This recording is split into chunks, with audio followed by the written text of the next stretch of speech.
नमस्कार मित्रों, मैं आपका दोस्त अनुज गुप्ता एक बार फिर आपका स्वागत करता हूं अपने प्रोग्राम मेरी बातचीत में।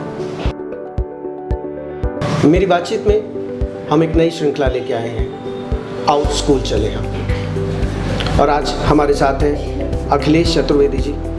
अखिलेश जी दिल्ली पब्लिक स्कूल मारुति कुंज गुड़गांव में प्रिंसिपल हैं। पिछले 25 साल से आप शिक्षा के क्षेत्र में जुड़े हुए हैं। आप अलग अलग एरिया में अपनी शिक्षा के माध्यम से काफ़ी बच्चों को आगे तक पहुंचा चुके हैं। आज हमें क्यों आवश्यकता पड़ रही है इस श्रृंखला को लाने की, आओ स्कूल चले हम। बच्चे तो पहले ही स्कूल जा रहे थे, सब कुछ हो रहा, लेकिन इस कोविड ने सब कुछ रोक सा दिया। लेकिन अब हमें आगे निकलना है।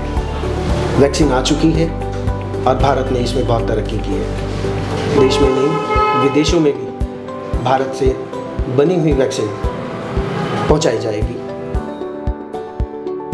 अखिलेश जी नमस्कार। नमस्कार अनुज जी। अखिलेश जी, आप क्या समझते हैं कि इस श्रृंखला की आवश्यकता पड़ेगी हमें? ये मैसेज हमें पूरे भारतवर्ष में पहुंचाना पड़ेगा, आओ स्कूल चले हम। बहुत बहुत धन्यवाद अनुज जी।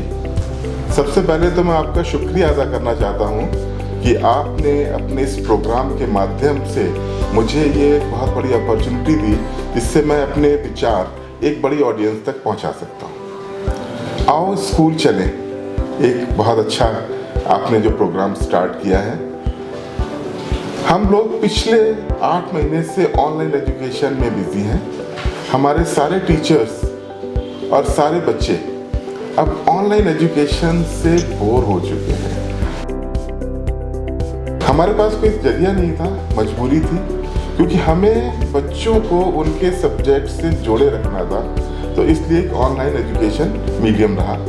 शुरू में टीचर्स को बहुत मुश्किल आई, बहुत सारे कॉम्प्लिकेशंस थे, बट सभी टीचर्स ने इस तरफ जो है नए नए खुद ही बहुत सारे आविष्कार किए। और आज के टाइम में अगर हम देखें तो बच्चे और teacher they have become now expert for this online education. वो तो बिल्कुल ठीक है। आपने क्या पूरे हम बात करें कि हर छोटे से छोटे एरिया में भी जहाँ पर लोग माउस क्लिक करना नहीं जानते थे, उनको मालूम नहीं था टीचर्स को, उन्होंने भी आज बहुत कुछ सीख लिया है। लेकिन जो एक आमने सामने बैठकर जो शिक्षा दी जाती है वो मेरे ख्याल से सभी मिस कर रहे हैं, टीचर्स भी और एज वेल एज बच्चे भी। बच्चे भी घर पर पक चुके हैं, बोर हो चुके हैं, वो बाहर निकलना चाहते हैं। आपकी बात बिल्कुल सही है, जायज़ है। मैं भी मानता हूँ एक अध्यापक होने के नाते क्या हो रहा है, ऑनलाइन एजुकेशन में जो मीडियम था वो केवल एक वन वे था। The teacher used to explain the concept and there are many such topics which are clear to the students only when they have face-to-face interaction with the teachers. जब तक teacher बच्चे को आंख से आंख मिला के नहीं पढ़ाता है, तब तक बच्चों को जो पढ़ाने का भाव है, उस चीज़ की इम्पोर्टेंस है, इस टॉपिक का वेटेज कितना है, वो शायद समझ में नहीं आता है। इसलिए बच्चों का स्कूल आना बहुत ज़रूरी है। और एक और चीज़ मैं कहना चाहूँगा कि बच्चे स्कूल में खाली पढ़ने ही नहीं आते हैं, पढ़ाई के तो बहुत सारे माध्यम में हो गए। बच्चे जब स्कूल में आते हैं तो वो अपने दोस्तों से मिलना, पीयर लर्निंग बाय डूइंग, बहुत सारी ऐसी चीज़ें होती हैं जो उन्हें सिर्फ स्कूल में ही मिल सकती हैं। तो वो चीज़ें उस सबको मिस कर रहे थे। अब वैक्सीन आ गई है, गवर्नमेंट की नोटिफिकेशन भी आ गई है, बच्चे भी तैयार हैं स्कूल आने के लिए, और हम सभी अध्यापकगण भी अपने बच्चों को मिस कर रहे हैं। हम भी इंतजार कर रहे हैं कि वो स्कूल आए। तो हमें तो एक ऐसा माहौल लग रहा है कि बच्चे जो हमारे स्कूल के एक फूलों की तरह हैं कि नए फूल दोबारा से खिलेंगे। जब बच्चे हमारे पास आएंगे, हम बच्चों की मुस्कान देखेंगे, तो हमारा अपना एनर्जी लेवल भी बहुत बढ़ जाएगा। तो आपके स्कूल में रौनक का इंतज़ार कर रहे हैं कि स्कूल जो है इतने दिनों से वीरान और सुनसान पड़े हुए हैं, तो उसमें एक रौनक आ जाए। मुझे लगता है कि सर जैसे 10th और 12th के बच्चों के लिए school state board different states जो है वो अनाउंस कर रही है। अभी दिल्ली में भी 18 तारीख बोला गया और आगे भी जो है डेट्स अलग अलग अनाउंस हो रही है। बट वो जो डेट्स अनाउंस हो रही है वो बोर्ड प्रिपरेशन के लिए 10th 12th की है, तो आप क्या चाहते हैं कि 6th 7th 8th के बच्चे भी आने चाहिए या 1 to 12 पूरे स्कूल वैसे ही लग जाने चाहिए? नहीं, मेरे विचार से जो गवर्नमेंट का डिसीजन है कि पहले 10th और 12th को बुलाना, वो बिल्कुल सही है, स्पेशली 12th क्लास को, और उसमें भी साइंस स्ट्रीम वाले बच्चों को, क्योंकि ऑनलाइन एजुकेशन में एक जो बहुत जो ड्रॉबैक था, हम लोग प्रैक्टिकल नहीं करा पाए। वर्चुअल प्रैक्टिकल में बच्चा नहीं समझता है, तो प्रैक्टिकल बच्चे को अपने आप करने से, सिंस बोर्ड की जो डेट शीट है वो भी अब आ गई है, डेट्स आ गई है, डेट शीट अभी आना बाकी है, और बोर्ड एग्ज़ाम जो 4 मई से हो रहे हैं, तो बच्चों को बहुत समय मिल गया है, बिकॉज जनवरी, फरवरी, मार्च, अप्रैल 4 महीने का टाइम है। सिलेबस पूरा कंप्लीट हो चुका है, बहुत सारे स्कूलों में प्री बोर्ड 1 भी कंडक्ट हो चुका है। अब जो बच्चे केवल रिवीजन करेंगे, और अब बच्चों के स्कूल आने से क्या होगा कि जो प्रैक्टिकल है वो अच्छे से वो लोग कर लेंगे, तो जनवरी और फरवरी में बच्चे बड़े अच्छे तरीके से प्रैक्टिकल कर लेंगे।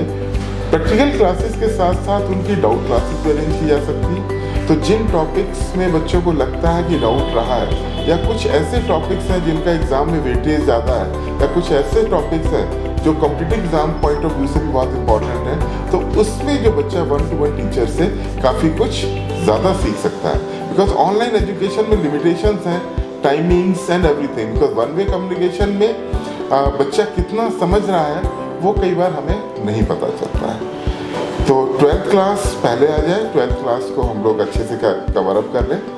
10th क्लास भी, क्योंकि बोर्ड एग्ज़ाम है, 10th क्लास में बच्चा बोर्ड में पहली बार जाता है, तो बच्चे के मन में एक जो बोर्ड एग्ज़ाम का फोबिया है, जब बच्चा हमारे सामने होता है तो टीचर हम उसकी काउंसलिंग भी करते हैं और बच्चे को समझाते हैं कि बोर्ड एग्ज़ाम कुछ नया नहीं है, जैसे एग्ज़ाम आप अपने स्कूल में बैठ के दे रहे हैं ऐसे ही बोर्ड एग्ज़ाम दे रहे हैं, सिर्फ अंतर इतना होगा कि आपका वेन्यू ऑफ एग्जामिनेशन चेंज हो जाएगा, आप किसी दूसरे स्कूल में जाएंगे, वहाँ एग्ज़ाम देंगे, पेपर आपको नया मिलेगा, इन्विजिलेटर नहीं होंगे, आपकी कॉपी कोई और टीचर चेक कर रहा होगा, बट अगर आपने आंसर सही लिखा है तो आपको पूरे नंबर मिलेंगे। तो इसलिए सबसे ज़्यादा जोर होना चाहिए बच्चों का, वो ये होना चाहिए कि जितने भी आंसर्स वो लिख रहे हैं, they should be the correct one, they should know it. Gradually हम 6th 7th 8th को भी बुलाना शुरू करें, एक साथ नहीं, एक साथ अगर हम बुलाएंगे तो सोशल डिस्टेंसिंग वाला जो है पार्ट वो हम नहीं कर पाएंगे। तो अगर मेरा व्यक्तिगत सुझाव ये है कि पहले 12th और 10th गवर्नमेंट ने ऑलरेडी हमें परमिट कर दिया है, हम 12th को बुलाएं, 10th को बुलाएं, उसके बाद 9th और 11th को बुलाएं, और उसके बाद हम 6th 7th 8th को बुलाएं। मैं अखिलेश जी आपके माध्यम से जो पेरेंट्स इस प्रोग्राम को देख रहे हैं उनको मैं मैसेज पहुंचाना चाहूँगा कि क्योंकि गवर्नमेंट ने जो गाइडलाइन जारी की है उसमें पेरेंट्स का कंसेंट बहुत ज़रूरी है, तो आप एक अपना मैसेज दें कि वो बच्चों को समझाएं, उनको सावधान सतर्क कर कर विद्यालय जरूर भेजें, स्कूल में भेजने के लिए वो उनको प्रेरित करें। पेरेंट्स का कंसेंट बहुत ज़रूरी है, वो बिल्कुल सही है।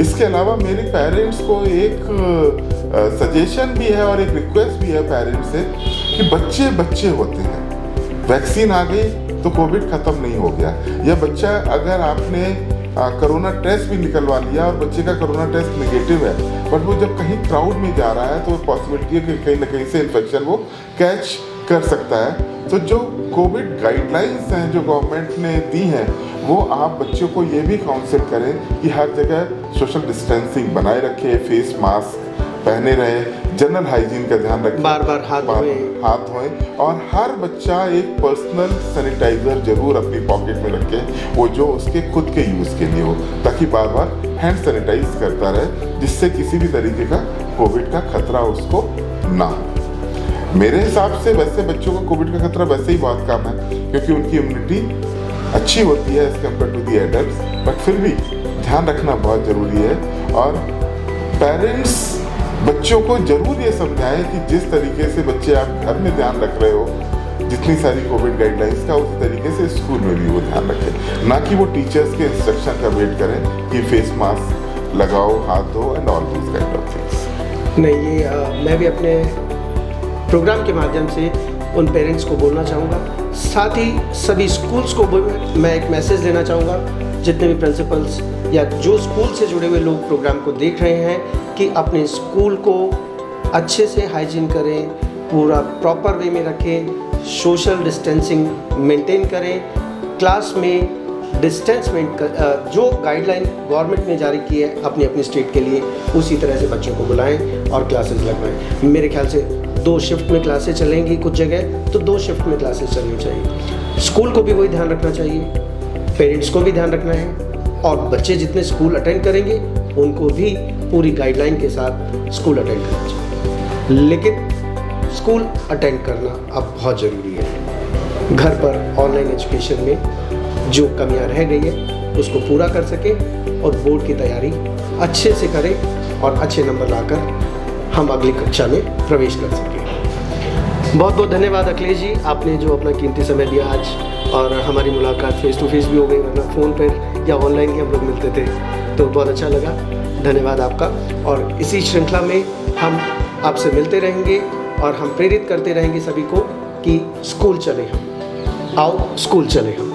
धन्यवाद अनुज जी। स्कूल आने से बच्चों को फ़ायदा ही होना है, ये एक बहुत इंपॉर्टेंट चीज़ है। ये ज़रूर एक मैसेज मेरा ध्यान रखें, अगर बच्चे स्कूल आएंगे तो उनसे उनको फ़ायदे ज़्यादा होंगे।